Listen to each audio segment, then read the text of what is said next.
Unsyndicated presents Shep and Sean, featuring Matt Shepard and Sean Baligian.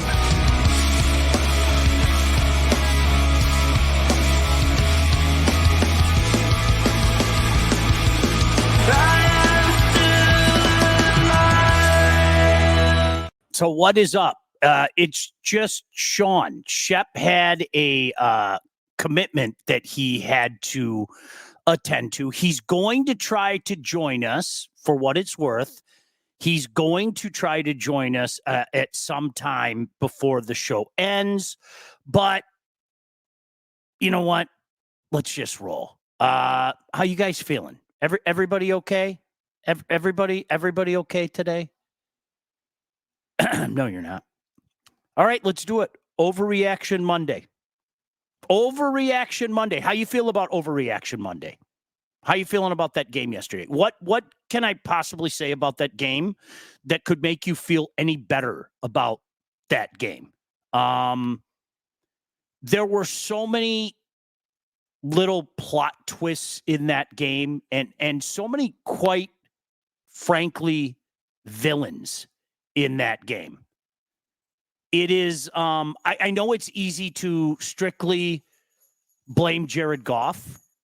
It wasn't exactly a good game by Jared Goff in any way, shape, or form. It wasn't a good game from Dan Campbell. It wasn't a good game from Ben Johnson.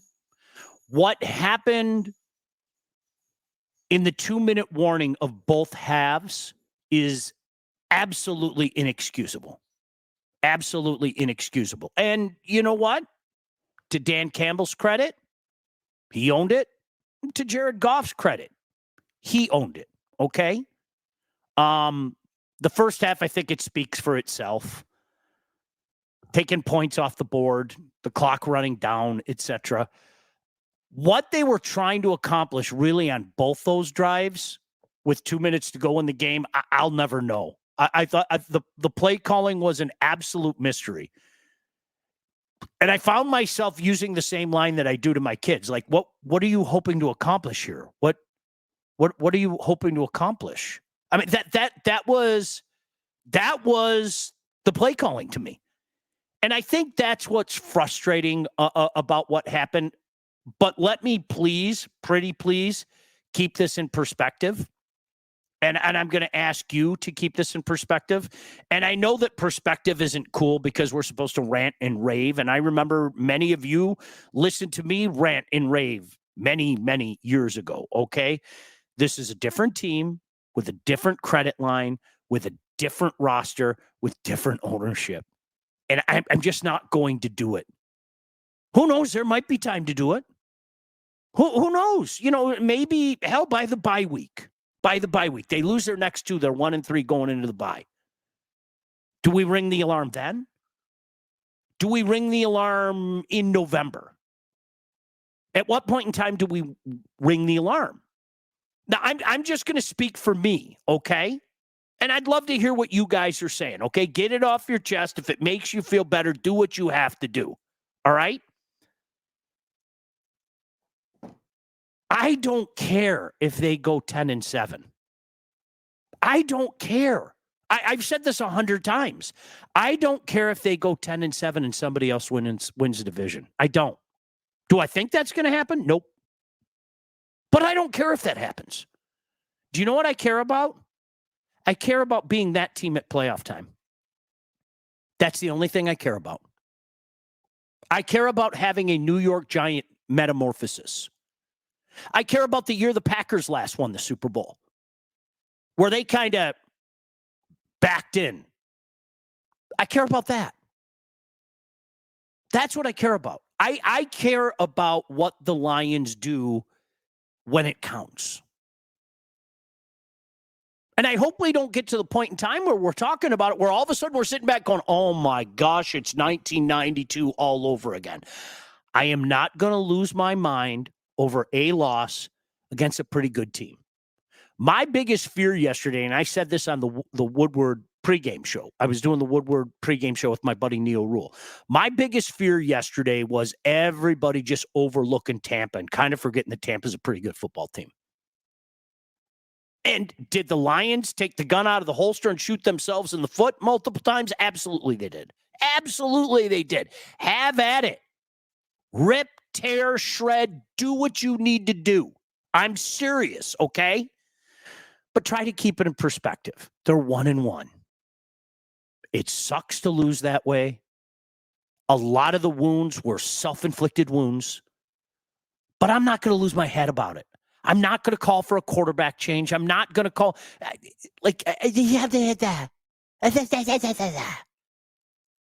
relax. It's a long season. Nobody's going 17-0, man. It doesn't work that way. Not in the National Football League anymore. Every week something happens that makes you go, huh? The Raiders knocking off the Ravens at Baltimore. Like, come on. Looked like the Ravens were in total control of that game. And then boom, boom, boom. The Raiders scored 3 times and ended up winning the game. I get it. It's a frustrating loss. I am not trying to minimize that in any way, shape, or form. Okay? No way, no how am I trying to minimize that. It was a frustrating loss. Were there signs of yesteryear? A little bit, yeah. Guys, I don't believe it. There's too much talent on this team. This is a different franchise now. It is. Matt said Goff is getting $50 million a year and his new wife is an absolute smoke show. Not surprised he doesn't look focused. He wasn't good yesterday. And I don't know about you guys. I saw it very early on. Now, that first interception was simply put not his fault. I think we can all agree that a guy had his route cut off and, that should have been called, whatever. But he didn't look off. And you saw signs of old Goff. I mean, it really is simple with Jared Goff, okay? If you protect him, if you put him in positions of comfortability, he's been a surgeon. Give him his credit. We've seen it way too many times over the past year and a half, okay? With that being said, when he's pressured, while no quarterback likes pressure, there isn't one quarterback that says, yeah, bring it to me, bring it to me. Even Peyton Manning, who everybody and their brother, if you blitz Peyton Manning, you're making a mistake. Do you think he'd rather be able to sit back there and do what he does without worrying about that? All quarterbacks handle it differently. Jared Goff doesn't handle it well. The term seeing ghosts, it's real. It's real. You guys watched the same thing that I did. Truth McFly said, where is the run game? You know the crazy thing about it? They had 27 carries for 139 yards. That's about 5 yards a pop. That's a pretty good effort. To me, though, Truth, I think there's truth in what you said. Why didn't we see more? Why didn't we see more? Jahmyr Gibbs was 13 of 84 for 6.5 a pop. David Montgomery, 11 for 35 for 3.2. Jamison, 1 for 2, and Goff, 2 for 5. Why didn't we see more? I don't know. Winnable game, frustrating beyond all belief in both the last 2 minutes of the half. In particular, I know everybody talks about the first half. I thought the play calling on both drives in the last 2 minutes of the game was astonishing. I didn't know what they were doing.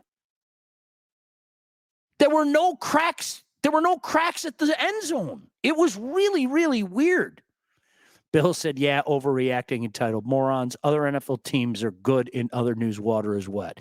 Todd said the two things that concerned me were, one, we needed gadget plays to keep the offense on the field early in the game with a completely healthy roster. Two, Tampa only throwing to Godwin in the first half and we couldn't shut it down. Worse yet, blitzing from that side. We out everything them except in one category, score.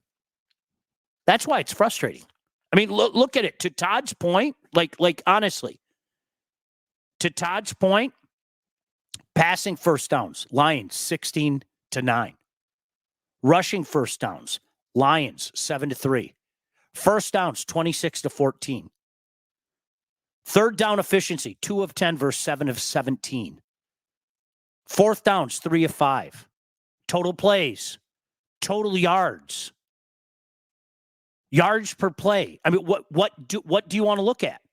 And unfortunately, we beat him in the turnover category as well. But something that had been so good for the Lions in the past year and a half of this renaissance of this franchise was absolutely miserable yesterday. And that was red zone efficiency. Can't have it. Bill said this overreaction is just fallout from Goff recently getting paid. People sure love to pocket watch. ASB it being injured totally changed our 2-minute offense. Ted, what up, Baligian? What's up, Teddy? Teddy was at the game. Goff is ranked 30 out of 33 the first 2 games as well. Hey, listen, I'm going to say it again. I'm not offering any excuses. You saw what you saw yesterday. And you know what? At the end of the day, I fully understand. I'm not going to convince anybody that this is a different franchise. You know it, though. Deep down inside, you know it. You know it. It's a different franchise with a different roster. I know it's not cool to say. I know I'm supposed to rant and rave like yesteryear. I can't do it because I don't believe it. A decade ago, 2 decades ago, ranting and raving and losing our mind, it was because the roster was shit. It's not panic time. Yes, Nick, you're right. It's not panic time. Not yet. Not by a long shot. Yes, I deserve that. I openly admit it. Not at all. It was frustrating. It was a woulda, coulda, shoulda, didn't. And Lord knows we've seen that 100 times. But this is where I'm going to appeal to you and maybe your common sense, okay? This roster, this coaching staff, this front office, have they built up the credit line while you're in? Have they built up the credit line? If you say no, you're lying. Just stop it. They have. They won 2 playoff games in the span of a week last year. Most of us have only seen 1. A lot of you had never seen 1. It's a different franchise. I'm not going to back down from I still think they're the best team in this division. I still think they're the best team in the NFC. You know, I've said it all along. I'm not going as far as to saying win a Super Bowl.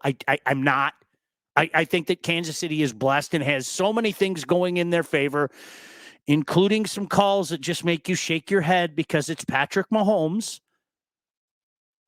But with that being said, you know what? I'm a Lions fan. I think about the Lions. And it pissed me off yesterday. And for a few minutes there, I had a lot of the old feelings that I had. But I never, ever thought to myself, here we go again. And I don't believe that now. I don't think this is 1992 all over again. I think this is a situation where you're going to lose games in the National Football League, especially to good teams. And sometimes you lose to bad teams. Are you new to this NFL thing? So be frustrated. Ask questions. Rant. Rave. But if you expect me to take a step out of the boat, it's not going to happen. We are so far away from that right now. So far away from that. Oh, Nick, I went to blow leaves at the end of the 3rd quarter to calm myself. Now, see, when you find yourself doing that, see, but even that, can we even say even that's different? How many times, Nick, did guys like you and I cider mill moments? It was just time to go do something else. I'm going to the cider mill. I'm going to find some peace and serenity at the mill. I'm going to pound some cider.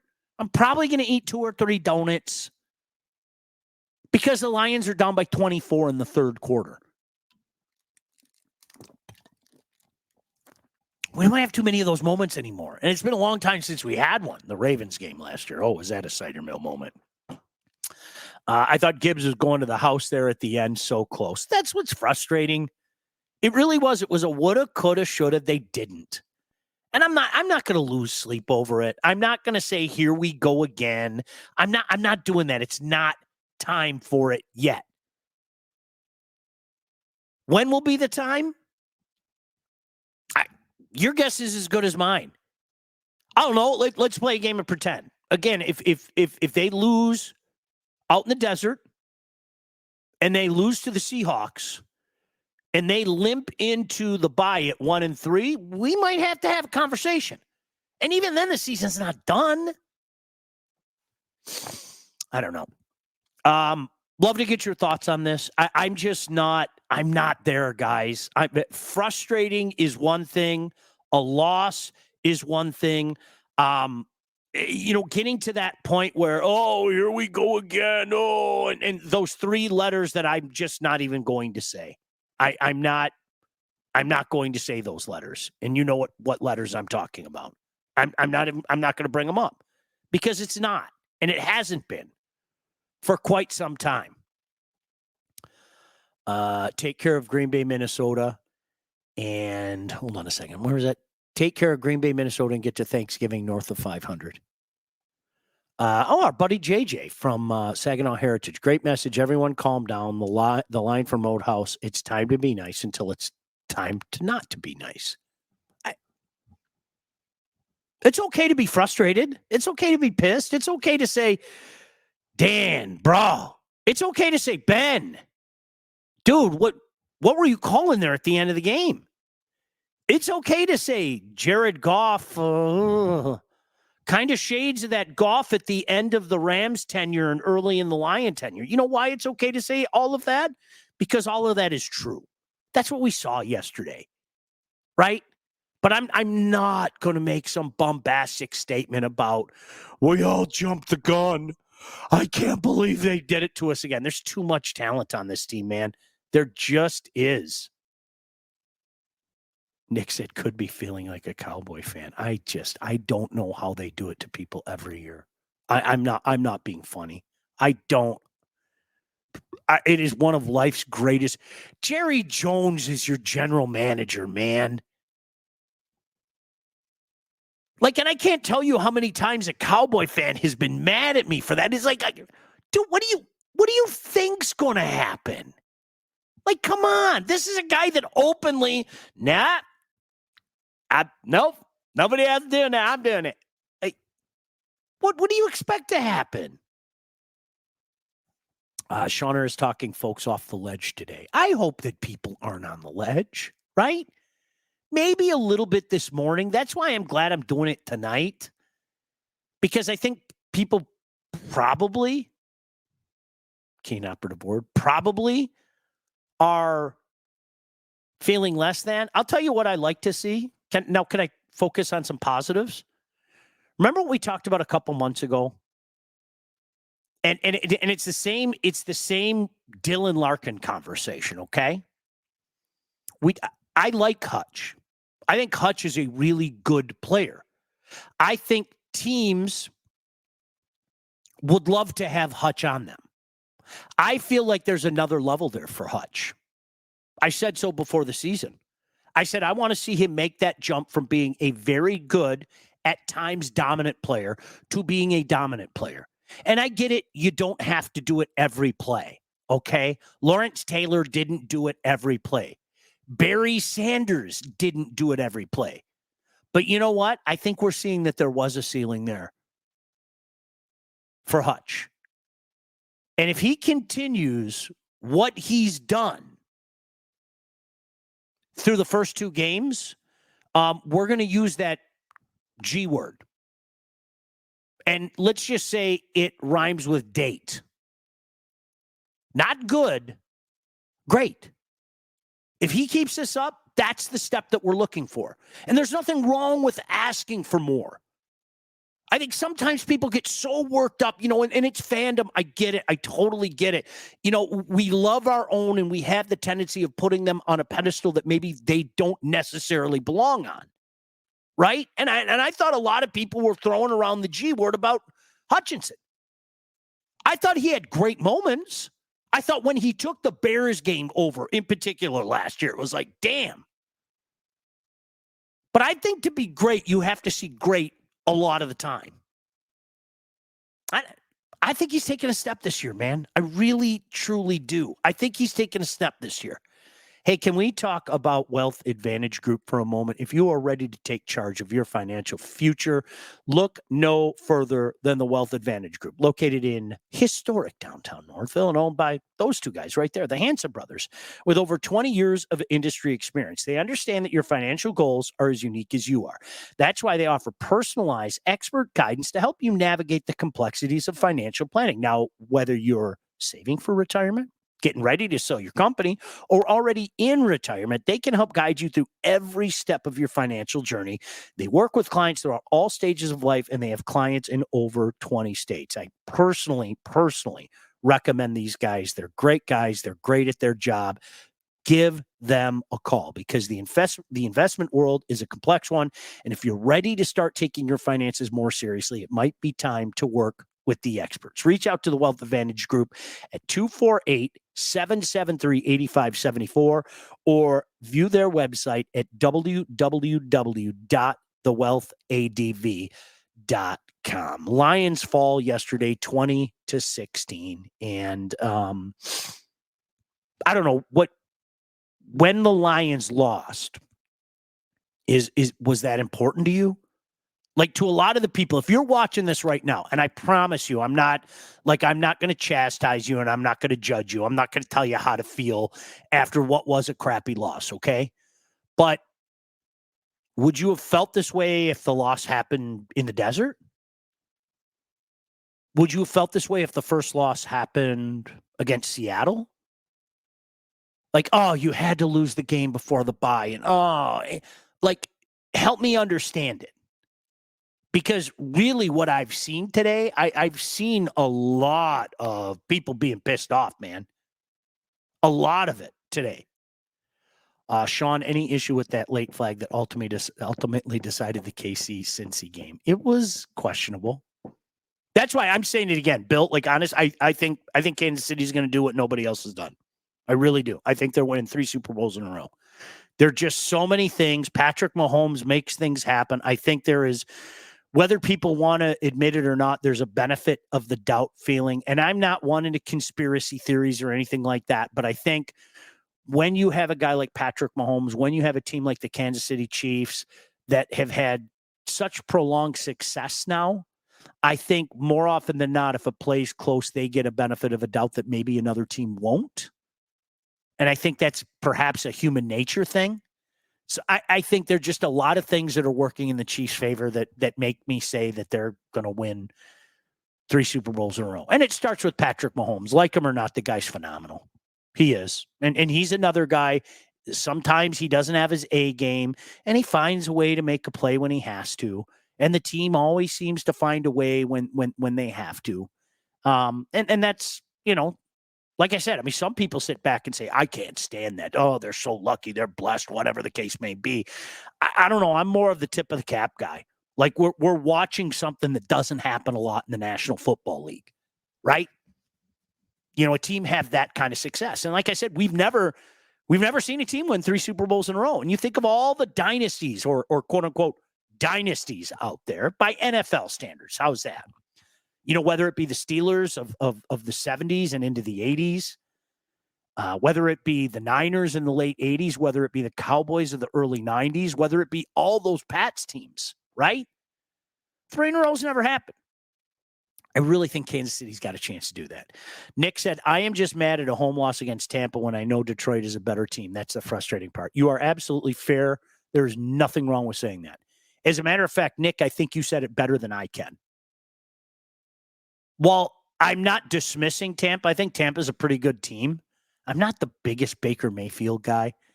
I think in the long term, I think Baker's a guy that's going to do something dumb, and he's eventually going to hurt your team. So in fairness, I'm not the biggest Baker Mayfield guy. Just one man's opinion. I think Tampa's a pretty good team.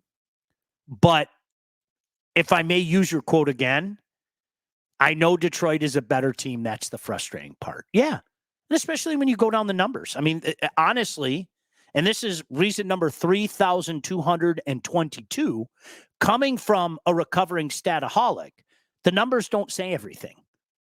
They just don't. I used to be a guy, heck, you guys probably heard me on the radio. I used to be a guy that would just throw numbers and numbers and numbers and numbers and numbers and numbers and numbers.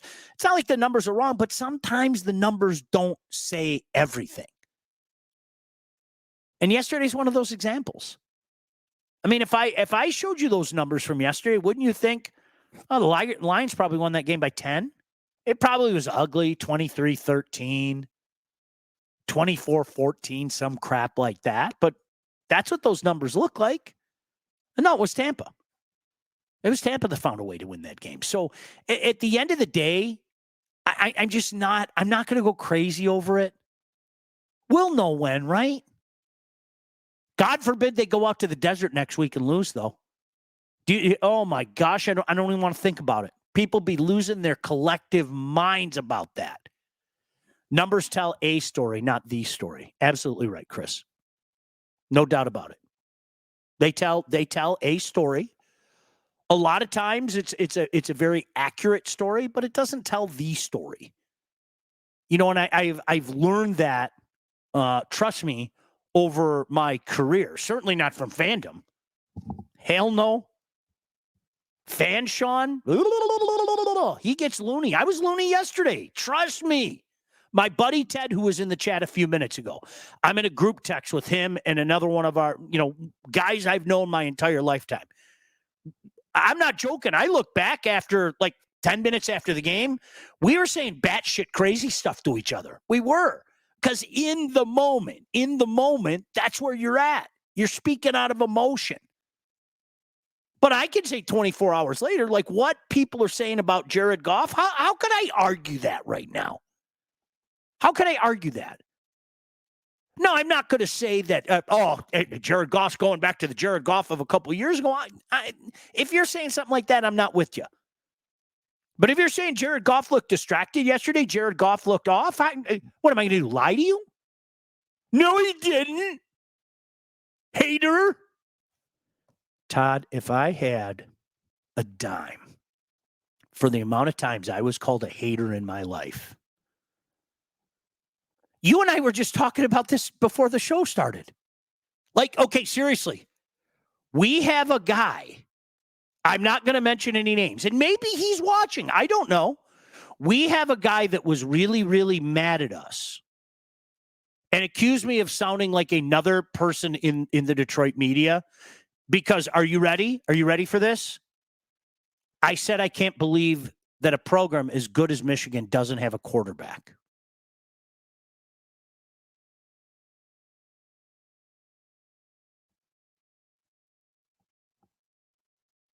Like if you're a Michigan fan, you're watching right now, you would say that before I would say it. Now, Todd, maybe it's the time-honored adage of I can tell you that my brother's a bonehead, but if you call my brother a bonehead, you might have your teeth in the back of your mouth. Maybe that's the type of thing. Maybe as a Michigan fan, you could say that. But if somebody else says that, you get agitated. You get agitated at it. But honestly, my response to this person, and I hope you're watching or you watch it later, my response to that person would be, okay, if that's not the case, which one of those quarterbacks give you confidence? Go. Based on what we've seen this year, like what on earth could you possibly get mad at me for? What? Sean went solo like Justin Timberlake. No, Shep hit me up. In fairness, Shep hit me up today, and he said, I'll try to jump on later, but he was at an event. Shep does a lot of events, obviously with the jobs that he has and everything. And he said, I'll try to get on late. I know he's going to be on with us Thursday. Programming note, Todd, you already know this. Programming note. Usually we do Thursday morning. We're going to do Thursday night. Cool. 8:00. Let Orgy cook. Wait. Said nobody? Right? Todd, it's funny you bring that up because there isn't a day that goes by that I don't remind my kids that sometime during the day, take a second to think Justin Timberlake. for bringing sexy back. For some point in the day, just take a second. And there's my buddy Ted. I was just talking about Ted. Look, we are all going crazy. What's that play call? What are you hoping to accomplish there? Why aren't they using Laporta more? I'm not going to sit there and say that I've been studying tape. I love that. One of my favorite things. I've been studying tape. Sure you have, Jaws. Yeah, you're sitting there just like Ron Jaworski watching tape. I don't know what's happening differently downfield to take a guy like Laporta out of the game. But to Ted's point, I think the devil is in the details, right? The devil's in the details. Here you have on this team, like seriously, in my mind, one of the three best tight ends in the game. I would put him at number 3. I really, truly would. I would put him at number 3. And he's got 8 targets so far. Only 3 targets yesterday. So if you do the math, 5 targets against the Rams and only 3 targets yesterday. He's got 58 yards on the season. Why not? Why? Help me. Why? I don't know. Nick said, Sean, how do you not say to a quarterback in the portal and say, do you want to play for the national champions? We were talking about that the other night. Like, Nick, that was the exact quote. Honest to goodness, that exact quote. And somebody got mad at me for saying that. Hey, man, do you want to go play for the national champions? Not just that. You have all the networks fighting over them to put them on national TV almost on a weekly basis. You want to transfer from UCF? You want to transfer from here? You want to transfer from there? How would you like to play for one of the most iconic programs in the entire nation? Like them or not, how would you like that chance? Because you're going to be the best quarterback in the bunch. And Nick, somebody got mad at me for saying that. Todd, what was the quote? I'm going to check out because you sound too much like Valenti. Was that it?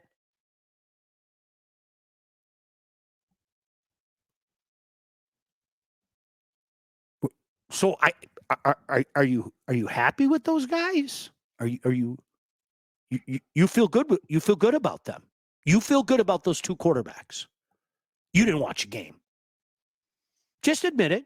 You didn't watch a game. That's okay. Maybe you were working. You didn't watch a game. I don't know how a living, breathing organism could watch Michigan football in the last 3 weeks and feel good about either one of those guys. Most of the Michigan fans that I know are saying the exact same thing that I'm saying. What on earth could you possibly be upset about? Nick said, can't throw to Laporta when everyone is bitching about why they don't throw to J-Mo more. So to that point, Nick, I'm going to say the same thing that I've said all along. I just want Jamison Williams to be a viable threat. He's exceeded expectations so far. I want Jamison Williams to be a viable threat. I don't necessarily need a stud in an offense like this. I want to see them go to J-Mo. I want to see them go to Laporta. I want to see them go to Gibbs out of the backfield. Obviously, I want to see them go to St. Brown. And it sounds like, thank the good Lord, it's not too serious. But yeah. What? Yes, that's what I want. So I think if anything isn't, that's the have it your way offense. Let's go all over the place, right? That's what it should be. I don't know. More your thoughts. Where are you at with this team? I can't imagine anybody's bailing out, but my gosh, there's some emotion today. Let me tell you about our friends at Legacy. Did you know that thousands of Metro Detroiters have already called Legacy Partners to get help with their home and auto insurance? As a matter of fact, I talked to Dave Peabody, great guy. We talked some college football today. And at the end of the day, he's a big Michigan fan, if you didn't know that. Shout out to Dave. You know what Dave told me? I can't believe we have those 2 terrible quarterbacks. So you want an honest guy, don't you? That's Dave Peabody and everybody at Legacy. Our friends at Legacy are one of Southeast Michigan's top independent insurance agents and provide a full-service, one-stop solution for all of your insurance needs, personal and business, large and small. Legacy has helped our listeners by fixing mistakes other agents have made, asking the right questions to get the right coverage put in place to properly protect you, and yes, help save you some money. Doesn't everybody want to do a little bit more of that today? Chances are, if you haven't checked your policies in the last year, you're probably paying too much and you could be underinsured. So what are you waiting for? Give Legacy Partners a chance to help with your home, your cars, life insurance, Medicare enrollment, or your business insurance needs. Give them a call. 586-209-4106. That's 586-209-4106, or visit legacypartnersins.com to get started with your new quote. I know that Monday Night Football is underway. We are going to check out in just a moment. Want to let you know what's going on in baseball. The Twins have a 3-1 lead over the Guardians. The Royals have a 4-0 lead over the Tigers. The Twins' magic number could drop to 8 today. It was a long shot anyway. It was. But tonight could be a double dagger. There's no doubt about that. Todd said, if you're regularly trying to target JMO, you've got the wrong quarterback. I don't want that. That's not the way this. That's why you go get other pieces. That's why you get dangerous pieces. So if they put a focus on that, you got single coverage with that guy, or that guy can run amok 10 yards down the field. Isn't that what you want? I want that versatility. I don't give two craps about having that guy that has 120 receptions and 1,700 yards. Seriously, love a guy like Calvin Johnson. But you know what? I like this offense better because there are 4 or 5 guys that can make you pay. If you say we are absolutely going to do everything to shut this guy down, great, because that guy can slit your throat. That guy can break your back and make you humble. Shout out to the Sheik. That guy could pull Damien out of the bag and fire Damien on you in the corner. Shout out to Jake the Snake. Ted, you can use JMO with his speed as a decoy and go underneath to Laporta using JMO almost like a run game. When run game is working, the pass game opens up. Absolutely. And I know, you know what, Teddy, you know what people said about that before JMO showed like what he can do offensively? We didn't take a guy in the first round to be a decoy. He's not a decoy. He's helping the rest of the team. And now that the productivity's there, and now that he's shown more often than the brief occasion that he's a guy that can make a big play when you put the ball in his hands, that's not what he is. That's what you want, right? I don't know. It doesn't make sense to me, man. But the overall sentiment remains. Why they don't find a way to get it more to Laporta? Does that change this week? It might. I think it's a good problem to have, right? Really, I do. Honest to goodness. I think it's a damn good problem to have. You know what? There might be a week that, let's face it, it's not St. Brown's week. It's not Montgomery's week. It's not Gibbs' week. Okay, cool. So you go to that guy. You go to that guy. Or you go to Khalif Raymond. But I think a guy like Sam Laporta helps your offense out in so many different ways. You get him across the middle, open up some space, do what you need to do in that regard. It just doesn't make sense to me. All right, Todd, let's talk about Lindsay Broadwell. When it is time to sell your house, whether you're buying, selling, or both, you need to contact the right agent. Who do I recommend? There she is, Lindsay Broadwell. Your house is probably the biggest investment you'll ever make, and that's why you need a pro. Lindsay grew up on the mean streets of Northville and has expanded her team all over Southeast Michigan. She's an expert in all facets of the business, and when it's time to move, our friend Lindsay and her team will make sure you get the most out of your house and everything goes smoothly when finding your new home. Buyer, seller, even first-time buyer, doesn't matter. Make sure you contact Lindsay at BroadwellHomes.com. She'll help you with everything from start to close. License Realtor at Real Broker LLC. Start your search today at BroadwellHomes.com. Can I pat myself on the back? And I don't want to speak in totality because out of one side of my mouth, I'm telling you not to make overreactions from the first couple weeks and the Lions, in particular what happened yesterday. And certainly I don't want to be a hypocrite and now say that the story is written in regards to this particular guy. But if you remember, we had lots of conversation before the season started about the hype train behind the Bears. And I felt the Bears would be better. I felt the Bears made some nice moves. But one of the things that would hurt the Bears is a rookie quarterback. Rookie quarterbacks, 9 times out of 10, struggle in this league. That's just the way it is. And if you want to be one of those guys and you want to talk exceptions to the rule, I will remind you what I just said. 9 times out of 10, probably higher than that, but for the sake of an argument, let's say 9 times out of 10. 9 times out of 10, a rookie quarterback is going to come into this league and struggle. It's a reality. It is an undeniable reality that I have seen for, honest to goodness. I was talking to Teddy, our mutual friend today, Joe. Like, I remember games now for about 47 years, really. My memory goes back to games like that. That is an undeniable reality. For every Dan Marino, for every CJ Stroud, there are at least 10 guys that struggle mightily as a rookie. Peyton Manning high. Make a ton of mistakes. Do dumb rookie things because, well, as crazy as it sounds, that's what rookies do. And so I'm not going to sit here today and say this is Caleb Williams' lot for the rest of the season. I'm not. Although I feel pretty good about that. I said it before the season, and I'll stick to it. I'm sure he'll go like this over the course of the season. I'm not going to say he's a failure. It's not going to work. Don't. You know what I'm going to say? The same thing that I said a month ago when they got all that hype and people were about the Bears because of Hard Knocks. Rookie quarterbacks struggle in this league. Have you watched this guy? Did you stay up last night and watch this? In the first game against Tennessee, he was 14 of 29 for 93 yards. 14 of 29 for 93 yards.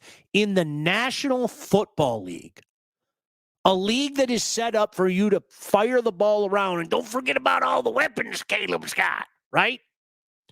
Last night, he was 23 of 37 for $174 and 2 interceptions. They haven't thrown a touchdown yet.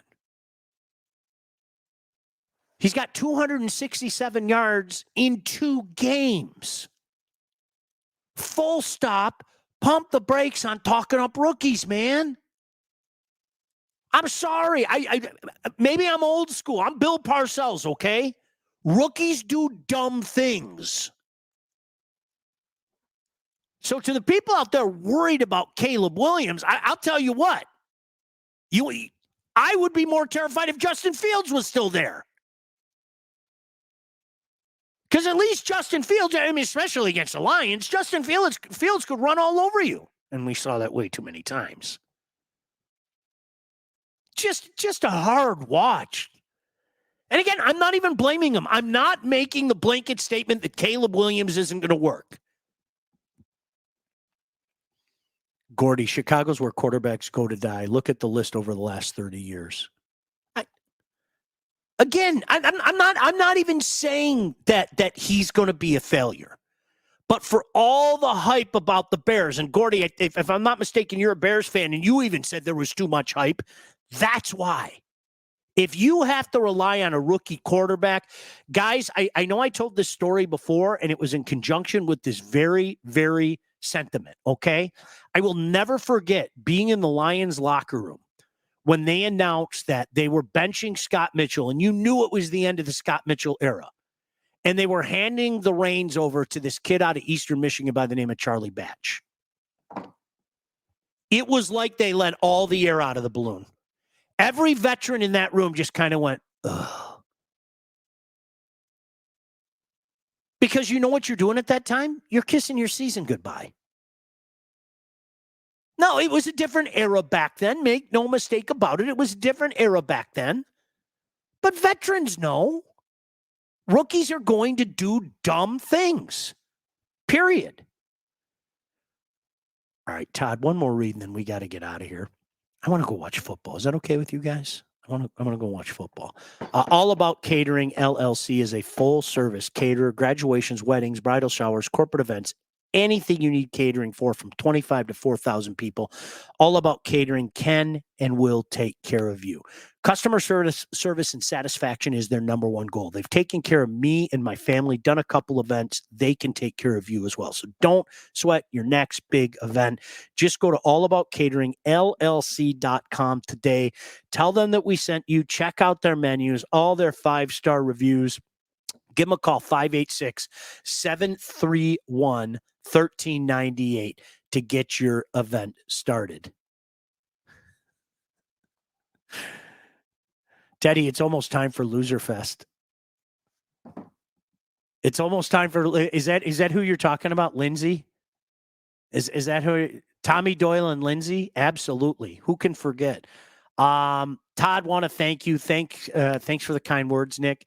I want to thank all you guys as well. Shep and I will be back again. Shep just couldn't be here tonight. He had an event going on.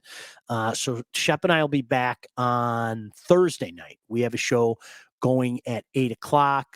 Todd, the rest of the week, Wednesday, we have What the Puck. Keith Robertson, the new coach at Howell, will be joining us for the Proven Path. Friday, I know Blake and Mike will be along. They've got the gambling show. What do they call it? Off the board? Off the board? Yeah, so Off the Board. And then Saturday night, of course, we'll be here talking about what transpired in the college football world. Until then, thanks for joining us. Make sure you, like it and follow it and YouTube it or whatever all that crap is. Todd's laughing at me. All right, we got to get out of here. We'll see you guys. Peace. Shep and Sean, featuring Matt Shepard and Sean Baligian. Executive produced by Sean Baligian and Todd Losey. Theme song, incidental music, and related sound effects are from Still Alive by Anti-Ghost.